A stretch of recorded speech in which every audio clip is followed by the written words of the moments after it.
I would now like to take the honor of requesting Shri Manish Sisodia ji, our Education Minister, to come up on the stage and interact with a few of our students regarding the impact of the happiness curriculum in the past 4 years in our schools.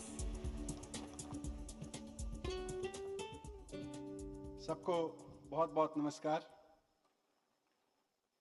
आज मंच पर आसीन हम सब की आदरणीय और जिनको हम सब सुबह सुबह सुन के अपना दिन शुरुआत करना चाहते हैं और करते हैं, शिवानी बहन, आदरणीय मुख्यमंत्री श्री अरविंद केजरीवाल जी, शिक्षा विभाग के अधिकारीगण, सचिव श्री अशोक कुमार जी, हिमांशु गुप्ता जी, डायरेक्टर नंदिनी बहन, हमारी एडिशनल डायरेक्टर, साथ साथ सभी हमारे अधिकारीगण जहां जो उपस्थित हैं, सभी टीचर्स, प्रिंसिपल्स, सभी स्टूडेंट्स, सबको मैं दिल्ली में हैप्पीनेस क्लास के 4 साल पूरे होने के अवसर पर बहुत बहुत शुभकामनाएं देता हूं। और आज के इस हैप्पीनेस उत्सव में माननीय मुख्यमंत्री जी, मैं विशेष रूप से स्वागत करना चाहता हूं पंजाब से आए हमारे 170 टीचर्स का, जो उनके अधिकारीगण भी सामने बैठे हैं, साथ में टीचर्स सभी बैठे हैं। कल मेरा उनसे थोड़ा सा संवाद हुआ। कल वो अलग अलग दिल्ली के स्कूलों में गए, 2-2, 3-3 के ग्रुप में हमारे टीचर्स के साथ। उसके बाद मेरा संवाद हुआ और आज वो विशेष रूप से हमारे मेहमान हैं आज के इस हैप्पीनेस उत्सव में। मैं उनका बहुत तहे दिल से स्वागत करना चाहता हूं। साथियों, दिल्ली में 2015 से काम करना शुरू किया और जब सोम भाई ने अभी बोला कि शिक्षा पे 28% बजट हो, 25% तो हासिल कर लिया है, 3% और बढ़ा लेंगे। पिछले 7 साल से दिल्ली में एजुकेशन का बजट, पूरे बजट का 25% माननीय मुख्यमंत्री जी के आदेश पर रखा जाता है। बात बजट की नहीं है, बजट तो 1 रुपया हो या 1000 रुपया हो, लेकिन उससे काम करने की है। स्कूलों की रंगत बदलने लगी, स्कूलों के तस्वीर बदलने लगी। जो स्कूल टेंट वाले कहलाते थे, जो स्कूल घास उगे हुए मकड़ी के जाले वाले दिखते थे, वो धीरे धीरे एक अच्छे स्कूल के रूप में, अच्छी बिल्डिंग के रूप में तब्दील हो गए। रिजल्ट अच्छे आने लगे। हमारे स्कूलों में जहां मुश्किल से पहले 80% बच्चे घिसट के पास होते थे, वहां ऑलमोस्ट 100%, कभी 98, कभी 99, कभी 96-7% बच्चे बहुत अच्छे नंबर लेके पास होने लगे। और इतना ही नहीं, हमारे यहाँ बहुत गरीब परिवारों से, और कहूँ शिवानी बहन की बिहार से, छत्तीसगढ़ से, दूर दूर के देश के कोने कोने से आए ऐसे परिवार जो दिल्ली में रिक्शा चलाने आए थे, मजदूरी करने आए थे, किसी झुग्गी में रह रहे थे, किसी अपार्टमेंट में प्रेस का काम कर रहे थे, उनके बच्चे सरकारी स्कूल में पढ़ के IIT में जाने लगे, नीट में जाने लगे। ये 4-5 साल में हासिल हुआ। 3 साल में इसके कहते ना जैसे ट्रेंड्स आने लगे थे। तो जब इसके धीरे धीरे रंगत दिखने लगी, नतीजे दिखने लगे, तो एक बार मैं माननीय मुख्यमंत्री जी के साथ उनके घर पे बैठा हुआ था, तो उन्होंने कहा ये तो अच्छा है, हमारे स्कूल अच्छे दिखने लगे, ये भी अच्छा है कि रिजल्ट अच्छे आने लगे, लेकिन हमारा राजनीति में आना तब सफल होगा जब हमारे स्कूलों में पढ़ने वाले अच्छे इंसान बन के दिखने लगे। बेंचमार्क हमेशा बहुत हाई रहता है मुख्यमंत्री जी का, तो उन्होंने कहा कि हमारा राजनीति में आना तभी सफल होगा जब हमारे बच्चे अच्छे इंसान बन के निकलने लगेंगे, वो चाहे IIT में जा रहे हों या जो भी कर रहे हैं। तो मुख्यमंत्री जी के आदेश पे मैंने इस पर काम करना शुरू किया, हमारी टीम ने उस पर काम करना शुरू किया। देश भर में जहां भी इमोशनल वेलबीइंग, नैतिक शिक्षा, अच्छा करने के लिए, कुछ अच्छा बच्चों में अच्छी आदतें डालने के लिए कुछ पढ़ाया जा रहा था, उसका अध्ययन किया। दुनिया भर में क्या होता आया है, पहले क्या हो रहा था, अभी क्या हो रहा है, इसका भी बहुत शिद्दत से अध्ययन किया हमने। ये देखा कि हमने नैतिक शिक्षा पढ़ानी शुरू की थी एक समय पे, वो कितनी सफल रही और कितनी असफल रही। क्योंकि नैतिक शिक्षा तो हम बहुत लंबे समय तक पढ़ाते रहे, लेकिन उसी नैतिक शिक्षा की उसी कहानी का उल्टा अर्थ निकाल के लोग मजाक बनाने लगे, उनका कुअर्थ निकालने लगे। तो वैसे में कहां वो सफल रही और कहां असफल रही, इसका भी अध्ययन हमने किया। देश विदेश में गए और सारा देख के मुझे बहन शिवानी जी समझ में आया कि आदमी को, बच्चों को अच्छा इंसान बनाने की जो रिसर्च, जो अनुसंधान मूल रूप से हमारे देश में हुआ है, भारत भूमि पर हुआ है, वो और कहीं हो नहीं सका है अभी तक। उसकी चाबी तो हमारे ही पास है। वेद और उपनिषद हमारे पास में है, गीता हमारे यहाँ से निकली है, भगवान बुद्ध हमारे यहाँ से पैदा होते हैं, जैन हमारे यहाँ से पैदा होते हैं, गुरु नानक हमारे यहाँ से अपना उद्घोष देते हैं धर्म का, मानवता का, विवेकानंद हमारे यहाँ से निकलते हैं, महात्मा गांधी यहाँ से निकलते हैं। तो कुछ तो है इस मिट्टी में और इस मिट्टी से निकली हुई ज्ञान में, इसमें मिट्टी से निकले हुए रिसर्च में। इस सब को देखते हुए मैंने देखा प्रॉब्लम, समाधान हमारे पास में है, लेकिन प्रॉब्लम केवल इतनी है कि हमने उस उपलब्ध समाधान को, उपलब्ध ज्ञान को शिक्षा के माध्यम से पढ़ाना शुरू नहीं किया। हमें लगा कि गली से चलते निकलते लड़के सीख जाएंगे अच्छी चीजें, तो विज्ञान हमको स्कूल में सिखाना चाहिए, ग्रामर हमको स्कूल में सिखानी चाहिए, गणित हमको स्कूल में सिखाना चाहिए। अच्छे इंसान के गुण तो अपने आप आ ही जाएंगे सड़क पे चलते चलते, वो आ नहीं रहे थे। तो औपचारिक रूप से शिक्षा का हिस्सा बनाना, जैसे हम वैज्ञानिक बनाना, एक अच्छी भाषा बोलने वाला, एक लिखने वाला, एक अच्छा डॉक्टर इंजीनियर बनाने की जिम्मेदारी लेते हैं, वैसे ही शिक्षा ये गारंटी ले कि हम अपने यहाँ आने वाले बच्चे को अच्छा इंसान बना के भी भेजेंगे। ये गारंटी शिक्षा की स्वीकार नहीं थी, हमने उसको स्वीकार किया। हमने पहला कदम ये किया कि शिक्षा ये जिम्मेदारी लेगी कि जैसे हम अच्छे डॉक्टर्स और इंजीनियर्स और मैनेजर्स देंगे, जैसे अच्छे वकील और पत्रकार देंगे, वैसे ही अच्छा इंसान भी देंगे। ये गारंटी शिक्षा अपने कंधे पे लेती है। यहां से हमने शुरुआत की। और जब हमने भारत के उस अनुसंधान को, भारत के उस ज्ञान को शिक्षा में औपचारिक रूप से वैज्ञानिक तरीके से शामिल करने का निर्णय लिया, तो इसमें हमारी मदद की और इसमें आधार बना, जिसका जिक्र अभी सोम भाई ने किया, आदरणीय नागराज जी का दर्शन, सह अस्तित्ववादी दर्शन, जिसमें उन्होंने एक बात बहुत स्पष्ट रूप से कही कि इस प्रकृति में, वो चाहे एटम के अंदर चल रही जुगलबंदी हो या संसार में चल रही और कोई जुगलबंदी हो, कहीं भी कुछ कंपटीशन में नहीं है, सब एक दूसरे की पूरकता में है और सब एक दूसरे के साथ को एग्जिस्ट करता है। कहीं भी कुछ कंपटीशन में नहीं है। ये को एग्जिस्टेंस की थ्योरी ए नागराज जी ने दी। और उन्होंने कहा कि हमारे मन में उठने वाली हर एक आशा, हमारा हर एक विचार, हमारी हर एक इच्छा, और इन आशा, हमारी इच्छा, हमारे विचार जितने भी चलते रहते हैं, उनके आधार पे जो हम चयन करते रहते हैं, रिजेक्ट करते रहते हैं, हम तुलना करते हैं हर वक्त, कौन सी चीज हमें अच्छी लगेगी, कौन सी खराब लगेगी, ये सारा एक बहुत वैज्ञानिक प्रक्रिया के तहत होता है। ठीक वैसे ही वैज्ञानिक प्रक्रिया के तहत हमारे मन में होता है, जैसे एटम में इलेक्ट्रॉन्स का आदान प्रदान होता है। इन्होंने बहुत अच्छे से संक्षेप में उसको बहुत सरल शब्दों में समझाया, तो समझ में आया कि अगर हमारे मन के जैसे हम एटम की जुगलबंदी को समझ के उससे निकलने वाली ऊर्जा को दुनिया के लिए इस्तेमाल कर सकते हैं, वैसे ही अगर हम मन की जुगलबंदी को समझ के, आशा, इच्छा, विचार, चयन, तुलना, जितना कुछ भी चलता रहता है, उसकी जुगलबंदी को अच्छे से समझ के उससे निकलने वाली ऊर्जा का अगर हमने मानवता के लिए इस्तेमाल कर लिया, तो ये धरती स्वर्ग बन जाएगी और हर इंसान खुश रहने लगेगा। उसको आधार बना के हमने काम करना शुरू किया। यहाँ बिल्कुल ये संदेश नहीं जाना चाहिए जो पहली बार आए हैं, खासतौर से पंजाब के साथी या अन्य मेहमान, कि हम कोई थ्योरी पढ़ाने में लग गए। हम कोई थ्योरी नहीं पढ़ा रहे। हमने अपने ही पूर्वजों द्वारा लिखी, रचित, कही गई बहुत सारी कहानियों को आधार बनाया, बहुत सारी एक्टिविटीज को आधार बनाया, चर्चाओं को क्लासमेट टू क्लासमेट, बच्चे और टीचर के बीच, माता पिता और भाई बहन के साथ बच्चे के होने वाली चर्चाओं को आधार बनाया और उसके आधार पर ये पूरा का पूरा हैप्पीनेस पाठ्यक्रम बनाया।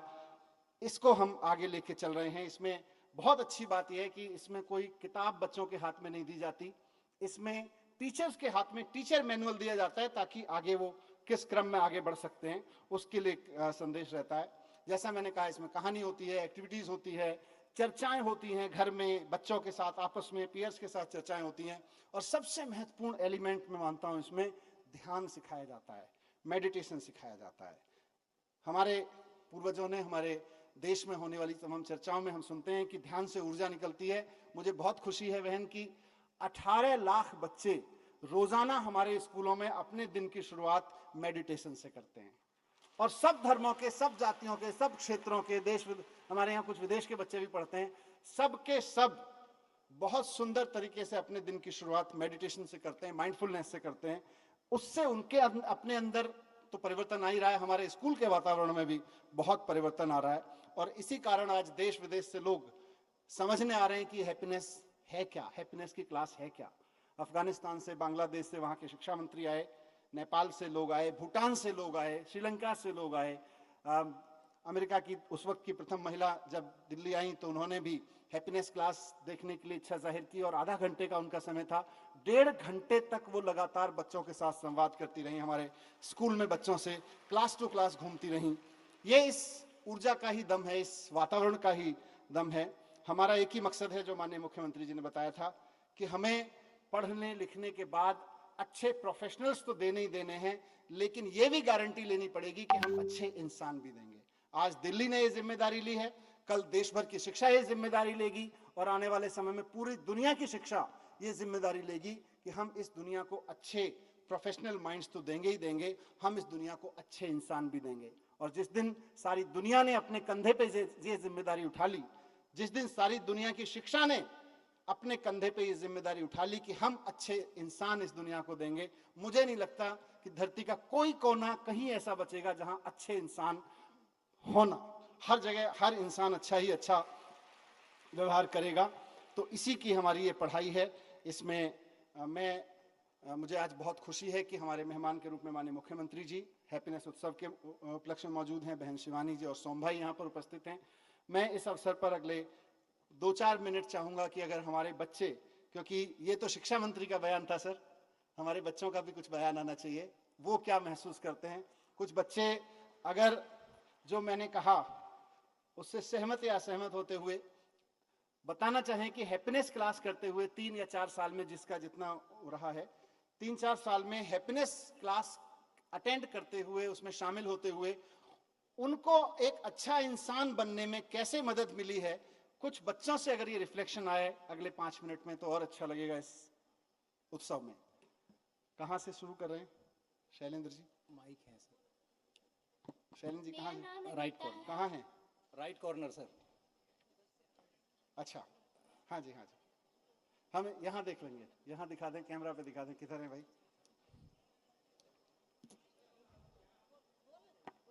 सभी को मेरा नमस्कार। मेरा नाम अनीता है।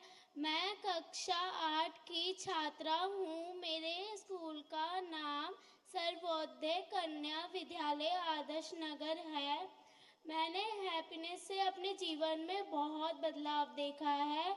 जैसे कि मेरा पहले किसी भी काम में मन नहीं लगता था और अब जब से हैप्पीनेस क्लास हो रही है, मेरे किसी भी काम को बहुत अच्छे से करती हूँ, और चाहे वो घर के हो चाहे वो स्कूल के हो। बहुत धन्यवाद। और कोई बच्चा कुछ इधर कई बच्चों ने हाथ। हेलो एवरीवन, कहाँ हो? My name is Antara Soni, class 8 है। My school name is government girls senior secondary school Mubarakpur Dabas number 2। Happiness एक मैं जब पढ़ाई करती थी तो स्ट्रेस रहता था कि कैसे करूं, बट अब वो चीज़ नहीं है। मेरा ड्रीम एक IAS ऑफिसर है, उससे भी स्ट्रेस रहता था। फिर हैप्पीनेस से माइंडफुलनेस आया, तो माइंडफुलनेस जो है वो बहुत अच्छी चीज़ है। ये चीज़ मैंने सीखी है। हैप्पीनेस से हम दूसरों की रिस्पेक्ट करना, अपने एल्डर्स की रिस्पेक्ट करना सीखते हैं। इससे लिए हैप्पीनेस मेरा एक फेवरेट सब्जेक्ट पीरियड टाइप है, जिसका मैं हमेशा वेट करती हूँ कि जल्दी ये पीरियड लगे। इस माइंडफुलनेस बहुत सारे बच्चे बोरिंग समझते हैं। उसमें आईज क्लोज करके डेस्क पर हाथ रखना होता है, उसके बाद जब ओपन करते हैं तो नींद सी आती है सब बच्चों को, बट उससे जो माइंड रिलैक्स हो जाता है वो कोई नहीं देखता।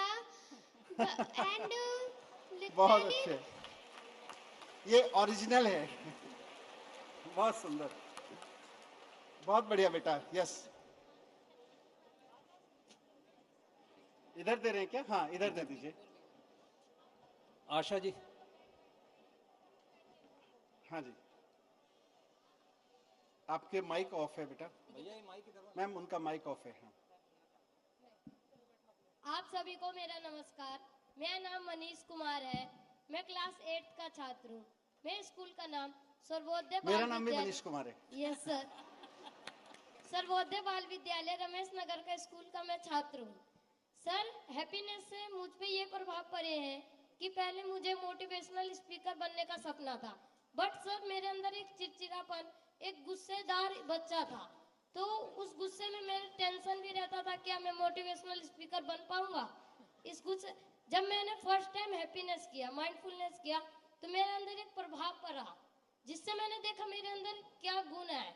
मैंने हैप्पीनेस में नए नए चीजें सीखे, उसके कारण मेरा गुस्सा कम हुआ, मैं इससे बहुत ही प्रभावित हुआ। Thank you sir. Thank you. इधर एक बच्ची, हाँ, बहुत देर से, या माइक ऑन है। Hello everyone, my name is Edema. I'm from class 7D. My school name is Government Girls Senior Secondary School, Vivek Vihar Phase 2.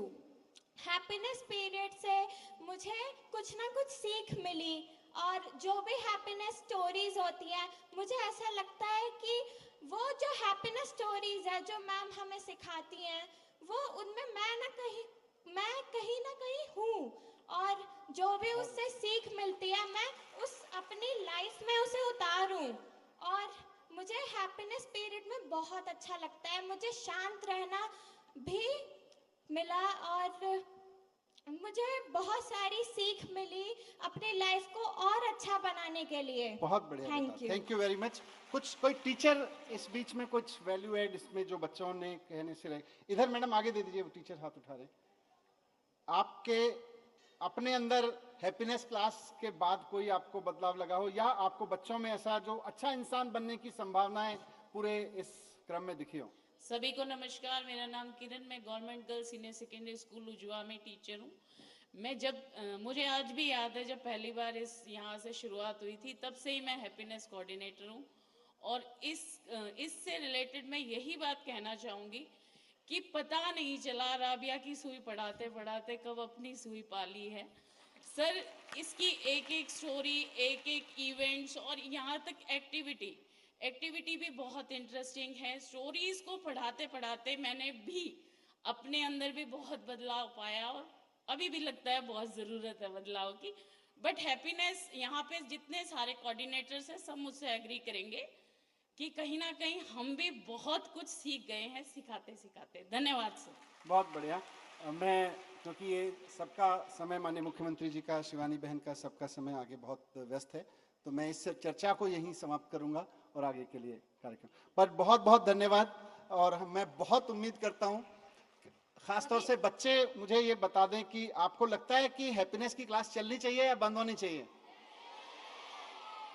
देख लो, कई जगह से शिकायत मिलती है।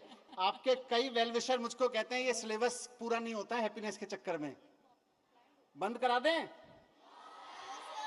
चलने देते हैं। थैंक यू वेरी मच, बहुत बहुत धन्यवाद। एक बार